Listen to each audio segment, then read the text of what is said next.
We are now recording.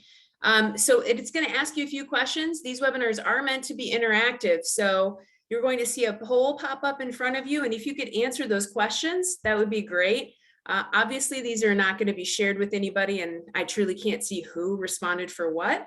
But it's going to have 3 questions about sleep and health. So if you want to just go ahead and work your way through that poll, 3 questions, select your answer, and then I will share with you guys what we come up with. I'll be able to share the results with you.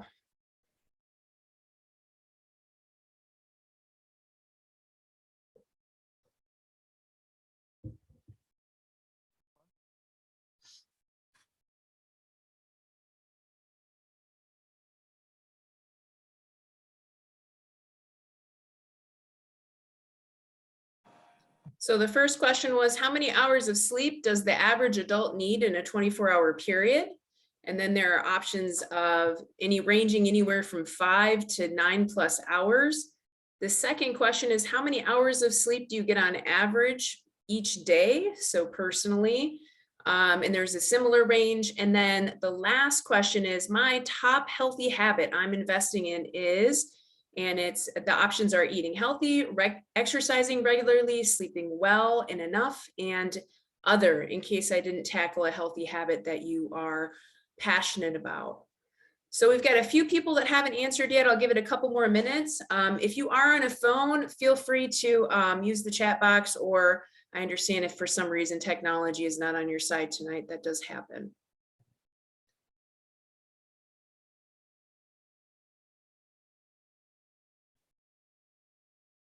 Okay, interesting.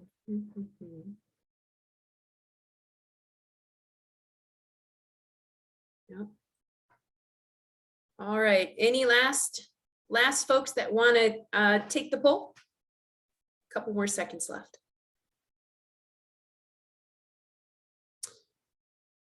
All right, so here are the results. So can everybody see my screen right now? Victoria, can you see that on your end? Yep. All right. So the first question, you can see the trend. So most people are getting 7 to 9 hours, which is pretty darn good. So good for you guys. But a lot of folks are in the 6 to 8 category. And those that are getting 8 to 9, that's awesome. I love that.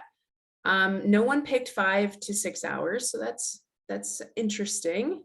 And then the next question is, how many hours of sleep do you get on average each day? So 5 or less, 6 to 7, 7 to 8. So the leading score for you guys for getting sleep is 6 to 7 hours. Okay. And quite a few people did pick 5 or less. We got a few people that are getting 7 to 8 and 8 to 9. So that's good to know. And then my top healthy habit. So the winner in this category is eating healthy. And right behind that is exercising regularly. And then we do have quite a few others, and 2 people picked sleeping. So does anybody want to chime in and share what their other is? What was your other?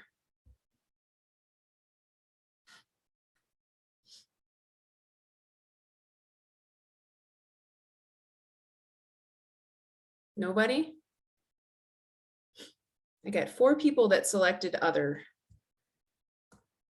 So I'd be curious to know if you want to. Andrea, this is Sandy. I would say my rating it was my top healthy habit. It's not the habit I'm into, but I would strive for all of that, but it's not the habit I currently do. That was why I went other. Okay, great. Okay. Gotcha. Mine was for meditation, just like not looking at social media and all that kind of stuff. Yeah. Out. Thanks, Dr. Hamid. Yeah, that's a great one. I almost put, because I thought of meditation, and I tried to word it in a way where people would think of meditation, and it just didn't work. So that is another good one, getting out of your head, clearing your mind, all of those good things. Anybody else? Pretty much anything non-COVID to me works. Nothing related to COVID. Right. 6 hours works. Yeah. Yeah. Andrea, I hear someone. Yeah, I was just going to say, we did have another one that said, honestly, it was just none. So I picked no, so I just picked other. They just couldn't. Oh, think of okay. the Oh, I answer. just saw that. Thanks, Victoria. Yeah, and I love that. Thank you for that honest answer. I love the honesty behind that. That's also just an honest answer. Good to know. So great. Well, so the poll questions are there for a reason. I don't want to give away everything, but I will say that your answers will be answered throughout the presentation. So let's get into some of this presentation. So this is a diagram I actually developed on my own. And this is something that I created pre-COVID, believe it or not. So this is what was happening before COVID started happening. And this is something that I think is really important. It deals around stress gaps and culture stretching. And basically how the cycle is started is, we're short-staffed, we non-selectively hire, then we have an increased call volume, and so we're getting the wrong people within our organizations. We have this high call volume and demands we need to meet. We have an increased workload where our workforce is answering many calls. They're exhausted. They tend to lose their passion. They suffer burnout. On the organizational end, we have some key performance metrics we're trying to reach, response times, keeping the community safe. So you have pressure from stakeholders, and then your culture starts to stretch because you have all of these pressures to meet your operational demands and your clinical demands. And then what can happen over time is the personnel start to morally disengage, and they may experience some moral injury. So this is a violation of your personal values, beliefs. And then this can create a negative attitude, which creates a negative work environment. Then they are going to find another place to go, and they take off and leave. So, and then you have this stress gap all over again. So obviously tonight is not about operations, right? But I wanted to bring this up because two things. The first thing is I created this pre-COVID. So what's happening right now was already starting to happen, and now it's much worsened. But this ties directly into longevity. This operations and longevity, getting sleep and rest, this is all tied together. So I really wanted to be sure I illustrated that point for those of us that are in leadership roles that are in the audience tonight. So a couple other things to highlight is, well, what's happening right now? So Fitch and Associates publishes a EMS Trend Report every year. I love what they do. I like reading it. And I pulled a couple things from that, and you can see Debbie Downer's in the corner hanging out there. And this was done in 2020. So some of this is in the midst of COVID. And a couple statistics on burnout you can see. So a lot of folks are at the top tier of burnout. I have joy in work and no symptoms of burnout, which is great. And then as you move down, you can see you have lots of folks that are starting to lose their energy. I have less energy and more stress. You got 39%. I have one or more symptoms of burnout, 25%. My burnout symptoms are constant, 10%. And then completely burnt out at 2%. So those statistics alone are telling, and the trend, it would be interesting to see as well, like what it was like a couple years prior. And then the other thing I wanted to highlight here is the other poll and statistic in the corner here. My organization is taking steps to address clinician fatigue. Strongly agree, we're at 7%. Agree, 23%. Neutral, which basically to me, neutral is like, meh. Probably nothing is happening, 22%. And then the majority disagree and strongly disagree. So we can see that, of course, organizations are not addressing this. And we know if we look from an outside lens as a leader, we know why, right? We're kind of stuck and we're trapped. The funding mechanism is flawed. The way we're set up is flawed. Our reimbursement is flawed. We have a lot of systemic issues going on that are contributing to all of this. But at the same time, we really need to start looking at this because of the Great Resignation, the change in how our workforce is viewing work, the competitive market we're in now. People want to go to work, they want to feel valued, they want to be respected, they want to have meaning, and we're going to kind of delve into, they want to have a work-life balance that, well, it involves sleep and rest and some of those other good things that come along with it. So the other item that I just wanted to quickly highlight operationally is that we know, due to what the U.S. Bureau of Labor and Statistics has published, we know that we are going to grow 6% faster than all other healthcare fields combined. So we need to find, and I can't remember exactly, it was something like 20,000 additional providers in the next 10 years. In addition to what we already have, the demands are going to increase. And anybody currently running a private organization is seeing this. They're predicting this. They know they're going to increase by a certain percentage. So there is a demand for EMS. There is a demand for this in the community. It's going to continue to grow. We've got people that are aging out. We've got our baby boomers that are starting to age into those age categories where they're going to need transportation. They're going to need in-home care and all of those things. So this is another thing to consider, is that we are growing and we're going to need to continue to grow. All the more reason we should be ahead of the game in cultivating a culture that is going to attract folks. So let's get into some sleep. So obviously I have to put the definition of sleep up. I'm not going to read that to you, but just so we're clear on what sleep is and we understand that our pulse, our blood pressure, and our breathing is slowed. There are two types of sleep. There's REM sleep and there's non-REM sleep. And knowing that I only had an hour, I did delve into some of the literature behind the tracks within the brain and how the thalamus signals to the other neurons within the brain and gets signals down into the brainstem, how the frontal cortex also has some neural pathways that help us transition into non-REM sleep. So it is deeply fascinating, but we don't have time for all of that. So what I did highlight is the differences between REM and non-REM sleep. So an active brain in a still body is REM sleep. This is when you have these really bizarre dreams. You're in a state of paralysis. And this is where you get your really deep restorative sleep, where your brainstem is actually regulating this process.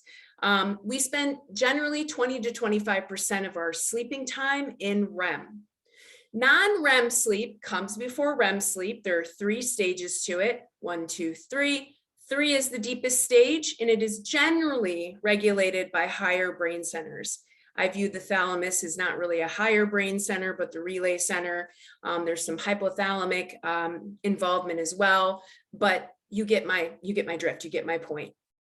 This is when we have those more realistic dreams where maybe we're at work, we drop something on the floor, go to pick it up and wake up. This is when we're in our non-REM sleep stages. So we start to experience things like decreased pain sensitivity, decreased body temperature. That's why sometimes when you're really tired and you first go to bed and you're just super chilly and you want to have that warm blanket on you.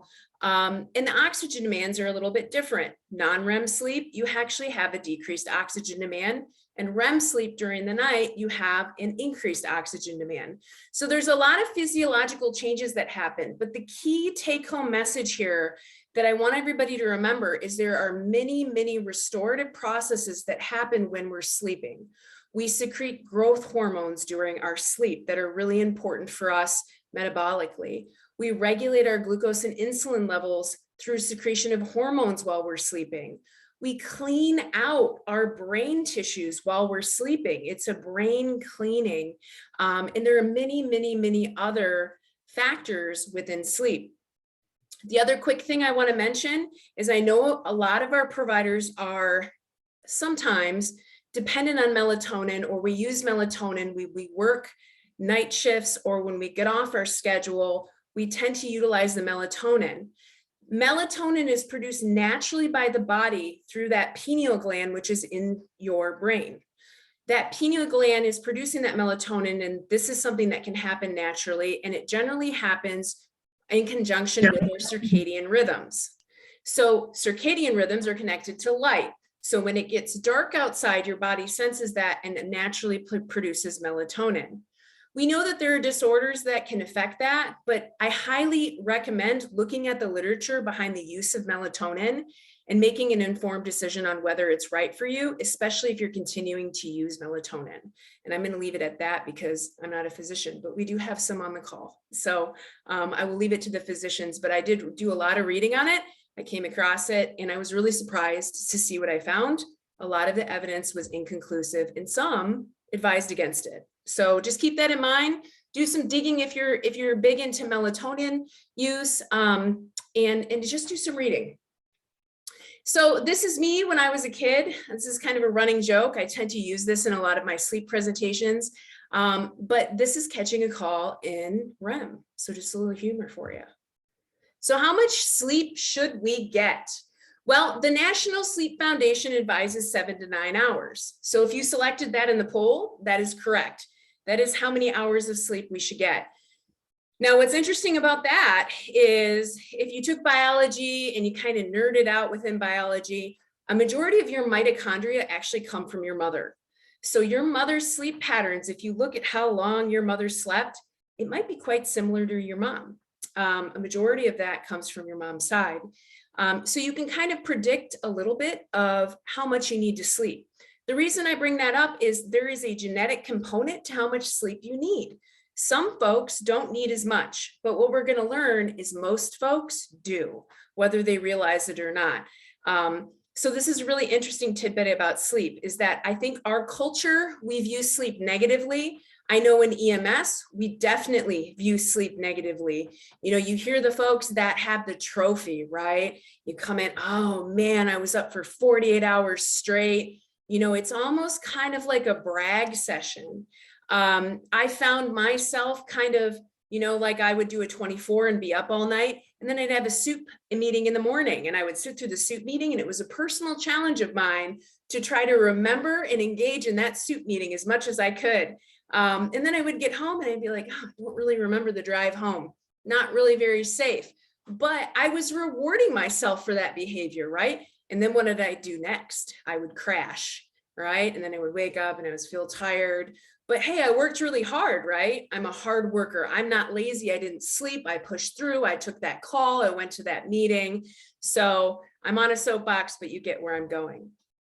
So the other thing that we're going to highlight in this presentation is uninterrupted sleep is important, and short sleep cycles are no good.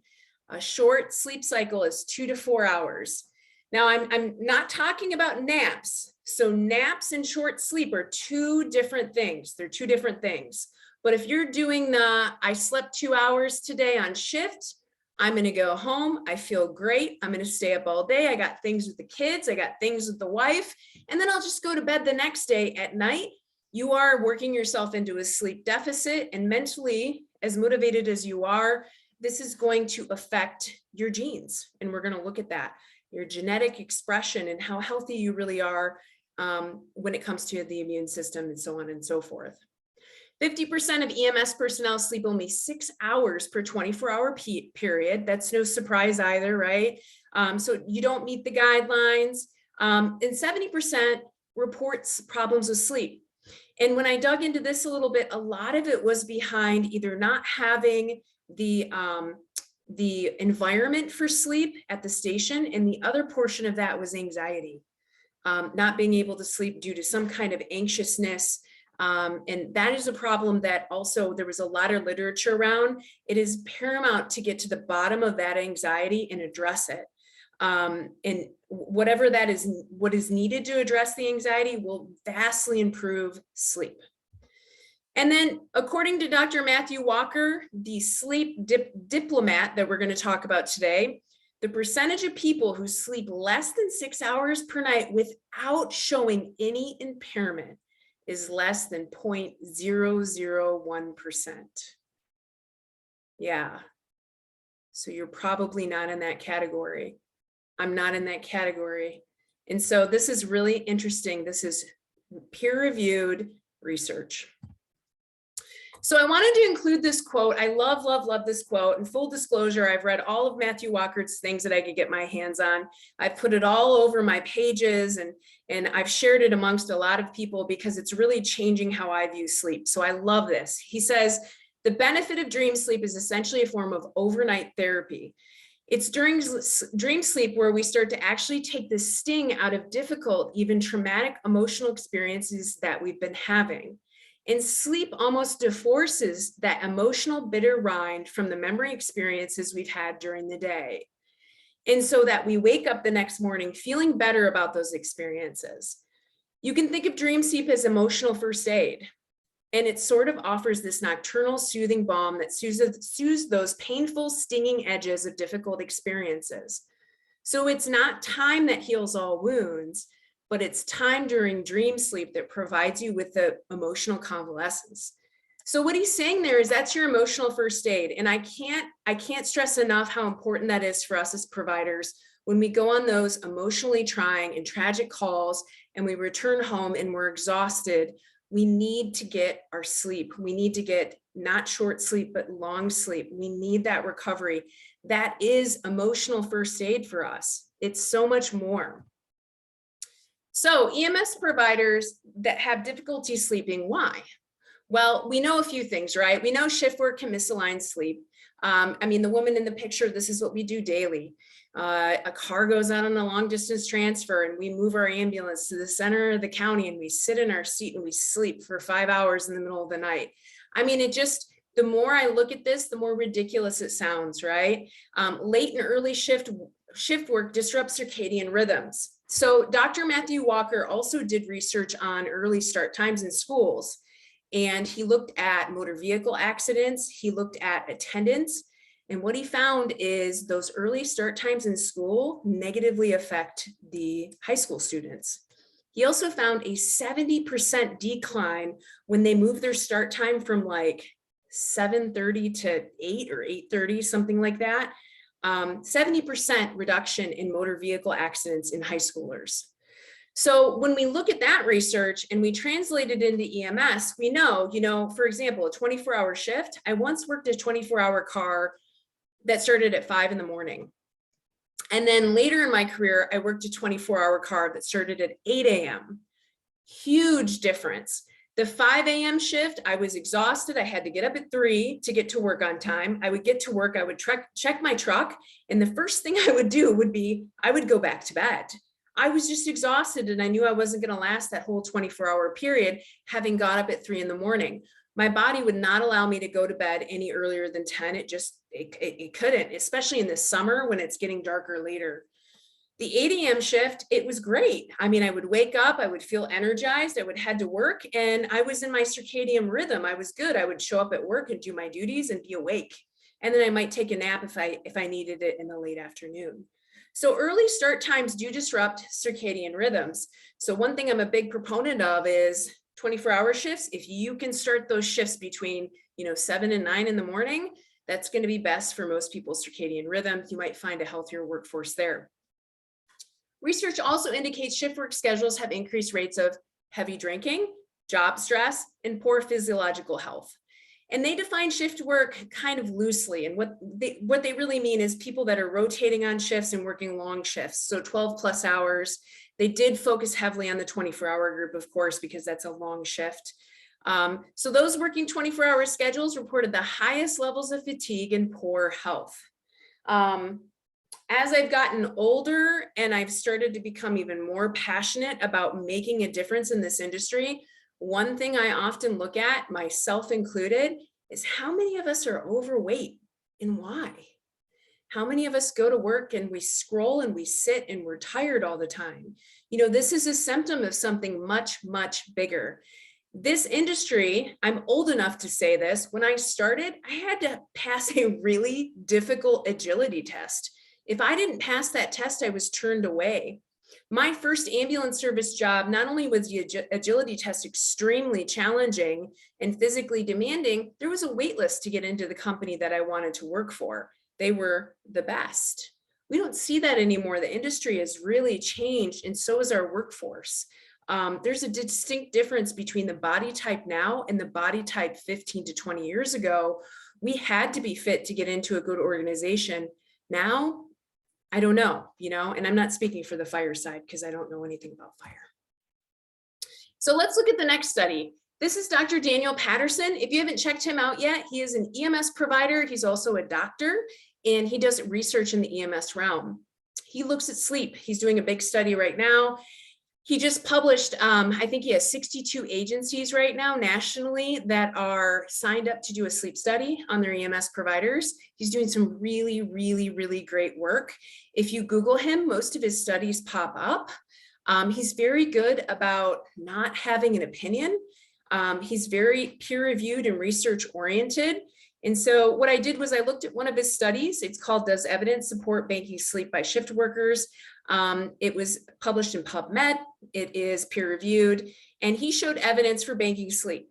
So what banking sleep is getting your pre-shift rest, and then, you know, going that long duration, coming off shift, and then preparing for that next shift by getting pre-shift rest. The other thing he looked at was napping, and he found concrete evidence supporting a nap on shift. He also highlighted in specific services, some of the services do not allow for napping.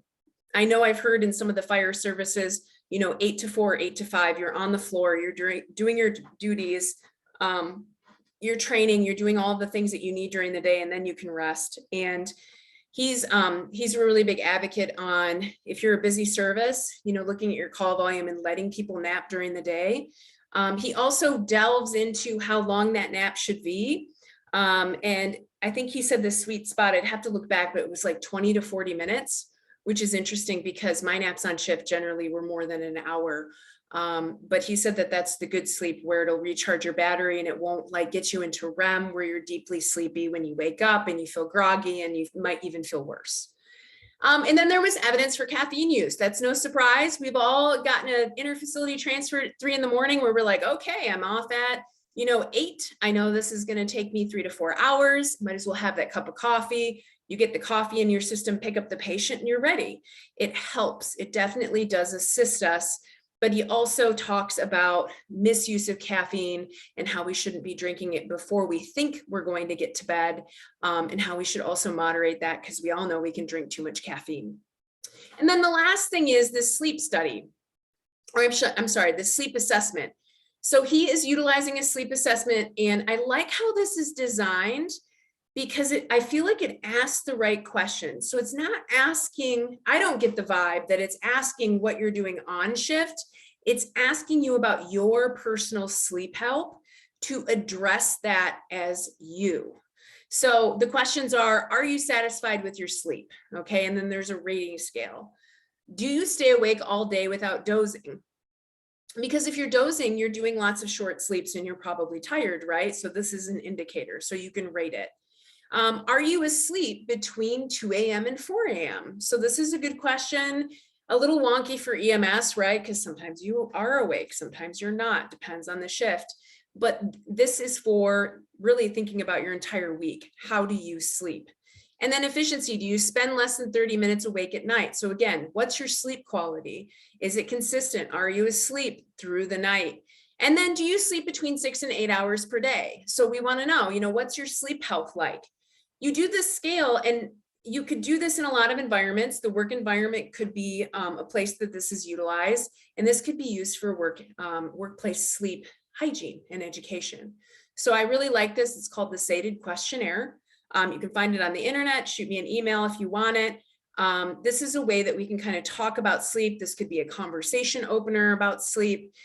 This really could apply to all of healthcare and really any industry, because you're assessing the quality of sleep that this person is getting inside and outside of work. So what does Dr. Walker's research say when it comes to sleep? So he took a group of perfectly healthy individuals and he limited them for 1 week and gave them only 6 hours to sleep a night. These individuals normally get 8+ hours a night. So he measured their gene activity in a lab in both situations, where they're getting their full 8 hours every night and where they're getting 6 or less hours per night. When they did the 6 or less hours per night, there were 2 critical findings that happened. The first one is 711 of their genes were distorted in their activity. So genes, they have like a normal regulatory pattern. They can be upregulated, they can be downregulated. Think of cancer as upregulation. Think of immune compromised as downregulation, right? So genes that were suppressed were associated with the immune system. So this is very interesting. And then genes that were overexpressed were related to tumor growth, stress, long-term inflammation. So one of the things that Dr. Walker says is short sleep, short life. Well, if you look at these findings, this is peer-reviewed, studied material. This is as good as it gets. And you know, by depriving yourself of sleep, your genes are going to become distorted. This is huge. This is a big deal. This is cutting edge research, and this is something we really want to be thinking about. You know, we want to have people around for a long time. We don't want them to have chronic inflammation. We don't want them to develop disease when they're working with us, because that affects the work environment. And all of those things are important. So I wanted to share a portion of his work, and this really, I thought, highlighted a lot of the issues that maybe we didn't know could arise from not sleeping. So the other thing that I talked about early on in the presentation, I pulled another quote from Mr. Walker. He says, we associate sufficient sleep with this concept of being lazy and being slothful, and that it's a terrible disservice to sleep. It is very different from things like diet and exercise. You know, people post, you know, oh, I hit the gym, you know, here's my PR, I'm CrossFitting. Look, I ate this great salad, I've dropped 20 pounds, but no one is going to go on social media or on Instagram or on TikTok and say, yo, I slept 8 hours last night. I feel so good. My genes are just humming along. Like, this is awesome, right? We don't do that. And so what he's trying to say is we should be celebrating this. We need to change our cultural appreciation of sleep from something that is a waste of time to something that is, in fact, an incredible investment. So I love this guy. So a couple other things. After about 20 hours of being awake straight, I don't know if you guys have heard this already, maybe you have, you are as cognitively impaired as you would be if you were legally drunk. But hey, you got to take that transfer. So buckle up. I would never, as a CEO, say, I have this fantastic team of people that are drunk all the time. But we do say, I've got a fantastic group of people dedicated and always working, right? You push through, you're dedicated, you did your job, you went the extra mile, but all the while, this isn't safe. And not only that, now we know it's not healthy for you as well. So the RAND Corporation did an independent survey and found that insufficient sleep will cost most nations about 2% of their gross domestic product. That's like $411 billion. So if we're trying to say that keeping people more efficient, keeping them awake longer is actually better for organizations, we might want to take another look and reevaluate, how can we do this differently? How can we have people that come into our organizations that are thriving? An organization to look at that is doing some things that I often talked about and people would shame me for. They're actually doing these things. They're 110% staffed right now. Harris County ESD, I think they're like 11, they have numbers, but it's Harris County ESD, they're in Texas. Two things about that. Yes, I realize EMS is different in Texas. I think it's considered an essential service. There's some, or it's publicly funded, there's something different there. But they face a staffing crisis just like every other state, but this organization is 110% staffed. The reason for that is, if you read some of the things that Doug Hootner is doing, you're going to be shocked. They hired a resiliency officer that monitors operational call volume, educates their employees on sleep, pulls trucks off the road when they've ran too many calls, and is overseeing all of mental health and resiliency. This is their go-to person. They implemented doggy daycare. Yeah. The one thing I said was needed, because I ran into that problem being a single woman with a senior dog. How am I to work a 24-hour shift? And I went over that hurdle. And I find that a lot of my coworkers that had dogs also had trouble getting to work, and we would have to try to drive the ambulance back home to let their dog out. It was a source of stress. And I think they also are implementing some kind of daycare system, but don't quote me on that, but check them out. They're up and coming. They are a newer organization. I think they opened last year, but they're all about sleep, balance, resiliency. They're trying to do things differently than everybody else. And so far, it's well received. So 70% of EMS personnel are classified as obese. That's a big number. 50% of EMS clinicians have at least one of the following: hypertension, sleep apnea, breathing problems, diabetes, depression. We know that short sleep will mess with your blood glucose levels and insulin. So we know that diabetes can be worsened when doing long shift work. And I don't know about you, but I've encountered folks that have had to get off 24-hour shifts due to diabetes. A single night without sleep can manifest as greater insulin resistance, which I already said. And then the short sleep, which we talked about, defined as a short cycle. So those short cycles of sleep, you might feel better when you wake up, but you do need your full 7 to 9 hours.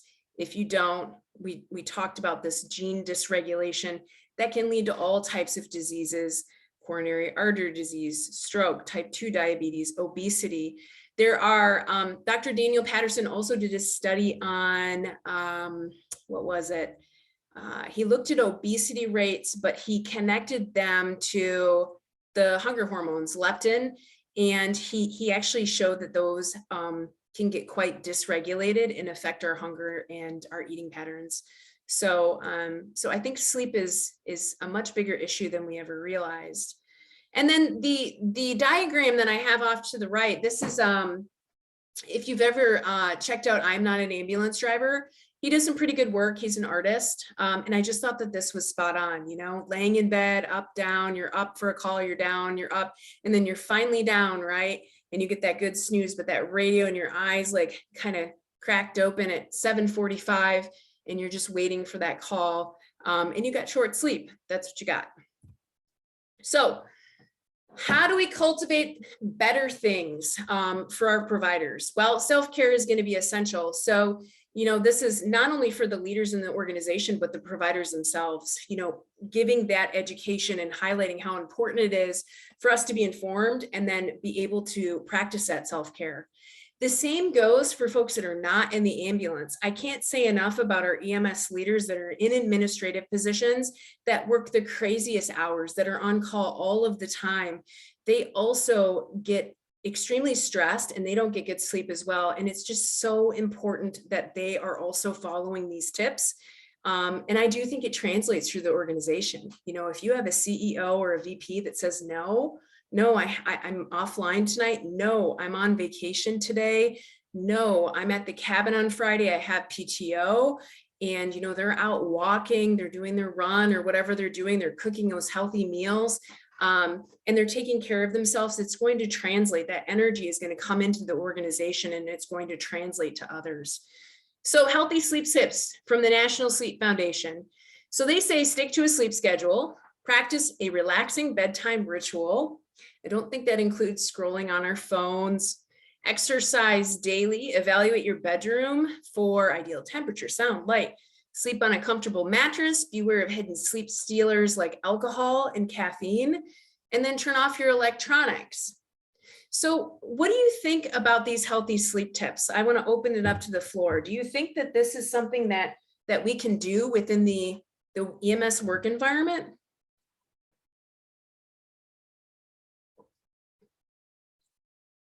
Don't be shy.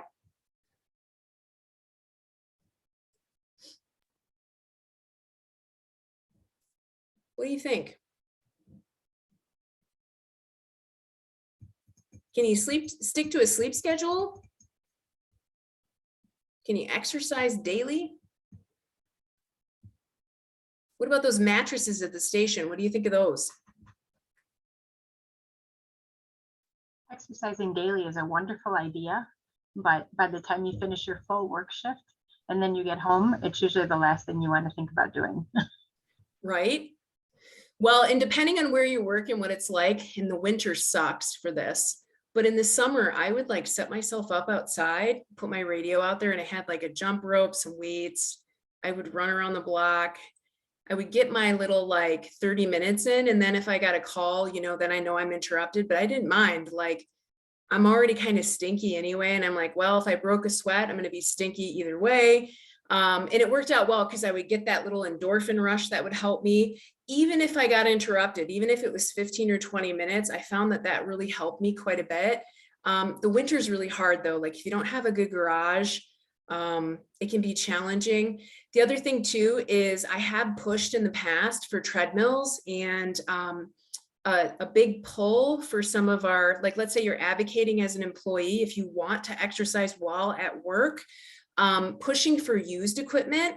Oftentimes an EMS agency can swing like a used treadmill for the station, some used weights. Sometimes employees will bring them in and you can set up a nice gym. So that way, if it's cold, you can hop on the treadmill or whatever you need to do. So those things are some things that I found that might help with that, because I agree, once you've turned calls all day, you're done, mentally and physically. What else? Yeah, same. Yeah, hard to do after long shifts. Yeah. Yeah, and some of us don't have work environments where like, all right, I'm gonna go, go outside and do my thing. I mean, especially right now with COVID, with the call volumes and the number of patients, it can be extremely challenging. And all the more reason I think we need a rest. So mattresses, taking good care of the mattresses and making sure those are comfortable, I think are things we can do in the EMS environment. And feel free to chime in as you're thinking about this. We can cultivate an environment of exercise. We talked about that within our stations and our agencies, and we can do it in a fiscally responsible way. Winding down bedtime. So a couple things with the design. So we need to design our EMS stations where people can have privacy. I know that a lot of the fire stations have shared beds, but boy, if you ever have a partner that snores or someone that's just a little less considerate that leaves their phone on and it's beep beeping all night, this can really disrupt sleep. So separating the sleeping quarters so they're private. And also moving it away from the TV room, because someone might be up all night watching TV or gaming, and you're right there in your bedroom trying to sleep. Those sleep disruptors we need to eliminate in EMS stations as much as we possibly can. If that means building a wall, well, so be it. We might need to build a wall. We might need to restructure, but it's important. We talked about caffeine. Yeah, the scrolling. So the blue light in your phones, it is true. It will keep you awake. It also messes with melatonin. It messes with your circadian rhythm. We're all guilty of it, but we can work on a habit where we do just truly leave our phone alone. Anything else? Okay. So a little bit about my why. So why am I talking about this? Why am I so passionate? So I'm going to just quickly run through these as examples, just really for, I would say, education and entertainment. So I worked in a busy system. It was a 24-hour car, and we did it was rural. So I think we'd done 7 calls. We were up the whole day. It was 2 in the morning and we were driving back and my partner was driving and his eyes were closing. And I happened to look over at him like, are you okay? Because your eyes aren't open and I can drive. And he was like, no, I'm fine. So I was keeping an eye on him. We were almost back to the station. And he was like, that truck just hit a dog. And I was like, no, dude, you're tired. You're hallucinating. Nobody hit a dog. And he was like, no, seriously, I think there's a dog. And I'm like, well, okay, let's turn around. So we turn around. We're in the middle of nowhere in Michigan. It's completely pitch black. And we see the dog in the road. So we get out and the dog's suffering. He's whining, he's crying. And we're both like, oh my gosh, what do we do? So we were in a small town. We picked up the dog, loaded the dog into our truck, put him on the floor. He's crying. And I called dispatch. I was a supervisor at the time and said, hey, we just picked up this dog. I need the other trucks to cover us, because we had a couple trucks in our county at the time. And dispatch was super helpful. It was like, I really need help. I don't live in this area. And I need to get an emergency vet. Can you help me? So our communication center actually found the emergency vet, did the on-call, got a hold of the person. She was on her way in. So we drove the ambulance there. I'm trying to say his name. I almost slipped. So-and-so drove us there. I was in the back and the dog died while I was back there. And I just started crying. It was really sad. And it was just one of those nights where I was so exhausted. And then this dog died on my watch and I tried to give it as much comfort as I could. Long story short, everybody band together, communications helped us. The other crews woke up to cover us. And we handed the dog over. And I needed rest. It was maybe 4 or something when we got back. And so we walk into the station and they tone out a critical care transport, super sick person on event. And I just said, I cannot do this. And as a supervisor, that was really hard for me to do because we had a culture of like the soup takes the first call, the soup takes all the calls. It was just that way. And so I called one of the other employees and I'm like, listen, I haven't slept, I really appreciate it. He was really nice and took the call. But the reason I'm telling this story is I went home. So I ended up getting a nap. Thank goodness. I think we did end up catching a late call in the morning though. Then I get home and I totally crashed and I woke up and my partner had sent me all these text messages. He found the ad for the dog, that people were looking for the dog. And I cried and I cried and I cried. But if I had not had that long sleep and that rest, it helped so tremendously. And it took me a good couple days of like working my way through that. But there's a couple things. The first is sleep was really important for something like that. The other thing is I drew a boundary. I had to draw a boundary. I could not take care of a critically ill patient at that point, and I knew it. And so if I had went and picked that patient up, sure, I would be, I can get through anything. I don't need any rest. But I would have been putting that patient at risk and I would have been putting myself at risk. So the 24-hour longevity in busy systems is something I'm really passionate about because I've always, I wouldn't say in the beginning of my career, but as I've grown into the woman that I am today, I always advocate for myself and the patient. So if I know that I'm just too tired and I know that I've pushed myself to the brink, I will bail out. So the other example is earlier in my career, I was working in a busy system on a 24-hour truck. We were on our 15th call, believe it or not. And we were driving back to our area, or no, we had the patient in the back, actually, I'm sorry. We were driving the patient to the hospital and I saw a tree and I thought it was gonna fall on the truck. So I slammed on my brakes and then realized there was no tree. So I was hallucinating at that point.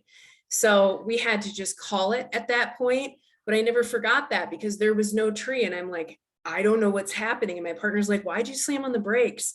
I shut that truck down and I didn't go back into service because 15 calls in 24 hours, 15 patients, that is a lot of care for a reduced wage, and the fatigue that I felt was unbelievable. We do have a capacity as humans. There's a certain point where you just cannot function anymore. And I think it's really important that we just draw that boundary. I think the industry needs to catch up to that. So if you're drawing that boundary, good for you, because it's better that than you wreck the truck or you harm a patient and you knew you were too tired. And the other thing that I just wanted to briefly highlight is I did do the validation of staying awake. And I'd mentioned that earlier, I stayed awake, I pushed through, I did it. And I don't know what the reward was, I don't know what was the reward. The other thing is the effects of long shift work. I was chronically ill for a lot of my last couple of years. And when I went to the doctor said, you're staying awake too long, you're working too many hours, your immune system sucks right now. My vitamin D was like totally in the toilet. And she basically said, you can be on prescription vitamin D, but you need to get off these long shifts, because many of my shifts were way beyond 24 hours. They would go between 24, I would say between 25 and 28 hours many days, because we had this policy and it was a shame and blame policy. If a call drops within 15 minutes of your off time, no matter what you've done, no matter how busy you are, you're taking that call. If the other person relieving you is in the driveway and you haven't slept, you better go, because otherwise you're just dumping your stuff on someone else. And that was our culture. Shame and blame. I don't care if you slept or not, you're going to do that 4-hour interfacility transport after you've been awake for 24 hours, because you're not going to dump that call on the oncoming crew. So we need to reverse that. The previous agency that I worked for prior to that, what we would do is we wouldn't shame and blame. What we would do is we would say, yep, get up, get to the hospital, get the patient loaded. And the soup would call the oncoming person and say, can you go meet Andrea at the hospital? You're going to take that call, please, because she's been awake and she's coming off. And we would do it that way. So we need to adjust our culture and the way we think about sleep. And there's a big safety aspect of this that we really need to look at. And And sometimes we have emotionally trying calls like that dog, you know, right after that, there would have been, my capacity wasn't there. You know, I had already kind of checked out. And so it was really hard to be able to transition at that level of fatigue, emotionally and physically, to be able to care for a patient. So we have to keep those things in mind. That's just my perspective. It doesn't mean I'm right or wrong, but I wanted to share that with you because maybe you guys have similar stories of, you know, times when you really felt like you needed to set a boundary. And I think this sleep research and how we're looking at work now and the Great Resignation and COVID has really exposed a lot of this. So EMS safe sleep. How can we cultivate and encourage sleep at stations? Well, we've talked about providing sleep education. I can't stress enough, you know, when you come into this industry, no one talks to you about, hey, you should nap, you know, how to use caffeine, how tired you very well might be, and how that's okay. It's okay to admit you're tired. So educating our providers and the families on sleep, because if you're coming home to a family and you're exhausted and cranky, it could really negatively affect your relationship because your partner and your kids may not understand what's going on. And so I think that's really important that there's that understanding, that education available for families. And then safe sleep station designs we talked about. Quiet rooms, comfortable rooms, temperature regulated rooms, blackout blinds, fans and heaters. There's nothing worse than being cold and trying to sleep. I run cold. I have a running joke with a lot of my previous longtime partners, don't touch the thermostat, because I'm the one, when you fall asleep, I'm creeping out there and I'm gonna boop, boop, boop, turn that thermostat up. And then my partner wakes up in the middle of the night and they're hot. But I was always the cold one. So what I used to do is I would bring my own heater. So having those things available so you don't heat out your partner that maybe runs cold or likes to sleep in cold. And in the summer, the fans, the same thing. Comfortable, clean beds, take care of the beds, make sure there's a place for folks to sleep that's comfortable, and operational oversight. I can't stress this enough. If you think you're short now, when you run people into the ground, they're not going to come to you. We are prideful people. We are not going to come to you and talk to you about it. We are just going to pick up and we're going to find something else. Either that or our bodies will force us to find something else. So the other type of rest, aside from sleep, we do need other types of rest. So if you're waking up and still feeling exhausted, the issue may not be sleep. It could be some kind of rest deficit. So the joy of tinkering, right? You take a vacation and maybe I don't know if you guys have ever done a staycation, but those are awesome, right? Where you're home and you're like, I can just like tinker. I don't really even if I don't want to, I don't have to get dressed for anybody. I can work on a project at home and you completely can disconnect and do something you enjoy. So there's different types of rest. There is physical rest, there's mental rest. Like Dr. Hamid talked about the meditation, mental rest, spiritual rest. Maybe it's making time to pray. Maybe it's making time to spend time with your church family, go to the temple, the synagogue, wherever you're going. Emotional rest. So spending time with quality friends or quality time with family, getting that emotional support. Creative, which is huge for me. That's been my outlet. Writing, blogging, building things that I'm proud of. I get all pumped about that. That really increases my energy. Taking a rest from social media, putting the phone down, getting off social media for an entire day. I have friends that do that every now and then. They call it a social media cleanse and they just rave about it. And then sensory rest. If you've ever done big trips or you've been to big concerts where there's a lot going on and there's lights flashing, or you've traveled and you've been on an airplane and then been in the airport and then been on a train, you know how exhausting that can be when you just want to have some quiet, where you're not looking at anything, you're not having to take in anything. That's sensory rest. So how can EMS agencies cultivate a culture that values this type of rest? What can we be doing for our providers and our leaders and our administrators to cultivate a better environment for rest? What are your thoughts on this? Any ideas?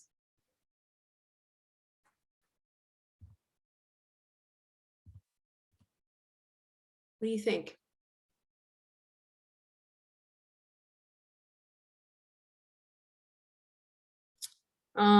The sensory rest, obviously quiet, privacy, right? I'm currently on a staycation for 10 days. It is great. This is the best I've had. I know I just took my first staycation, I think, of my career last year, and it was incredible. So yes, definitely enjoy. And thanks for sharing that. Yeah, there's something about just checking out and not having to worry about anything. The quiet, that you get from that. Maybe you're even getting your emotional support in the home, which maybe you didn't have time for before. So can we bring this into the workplace? I mean, obviously we're not going to bring like a church into the station, right? But what if we provided things like, I don't know, a space to meditate? And so some of you might laugh at me because I think of some of my previous coworkers and they were like, seriously? But I think introducing the concept is the first step. And then you will find that people get engaged in some of this stuff when they start trying it. There are EMS apps out there that you can use to help with meditation and rest. There's even one to put you to sleep that I've used that's really helpful. Physical rest, goes back to operations. We need our providers to have that time when they're not working on paperwork, they're not running a call where they can just sit still. I think that's really important. So we should be looking at how we can cultivate that. This simple act of resting physically, I think, is great. And emotional support, I mean, we can cultivate that in an organization through culture, right? Through an emotionally supportive, friendly environment. This is something that takes a lot of work, but it can be done. And just discouraging a lot of the social media use in the sense that, again, education, educating people on the effects of the blue light and how spending too much time on social media can have negative effects. And encouraging creativity, listening to people's ideas at work, encouraging projects, delegating projects to your rock stars that maybe want to, get into some kind of administrative work or help the organization succeed. That could be a creative outlet for them. So there are ways to kind of bring some of this into the work environment. I think the physical and mental rest are probably the two that we want to really focus on for our providers. How can we cultivate that on duty, even if it's in like the smallest way? And then last, how can you cultivate longevity daily? So you've got to find the right work environment. You've got to find a work environment where you are feeling inspired, you're feeling like it's the right fit, you feel as though your values and beliefs align. That is the big first step. Protecting your energy. If you have a partner that is a negative person or drains your energy by just doing things on shift that, there could be a whole plethora of things. You want to protect your energy. So making sure you're working with people that you respect, enjoy, that you can surround yourself with and become more of, versus being surrounded by people that you truly don't have any connection with and find that they're draining. Eating well and taking care of yourself, sleeping, exercising on and off duty, getting your naps, take your rest, take your naps, practice safety, drawing the boundaries, saying I can't do this call is fine. Practicing safety with patients too, it comes down to the smallest things. Parking safely on the highway, power cots, longevity, love those power cots, by the way. Power cot plus power load, love it. If you have them, if you haven't experienced them yet, they're incredible. This is also relates to longevity. Stop scrolling, just stop scrolling. TikTok is great, Facebook is great, but what else can you do? Can you read a book? Can you build your empire? Can you build a side gig? Can you write? What is it? But minimize that scrolling. And then surround yourself with positive people and feed yourself, and that will cultivate that longevity. So I think the big take-home message with this last slide is, your employer can only do so much. And in the end, it's really up to you. Is it a good fit? Is it going to cultivate longevity? Are you going to get sleep and rest? Are you going to be happy? Because that will lead to longevity for you in your career. So here's all of the references. And now I just want to open up the floor for any comments, questions. I'd really love to know if you found this at all helpful. And Victoria, you can stop streaming. I'm going to stop recording.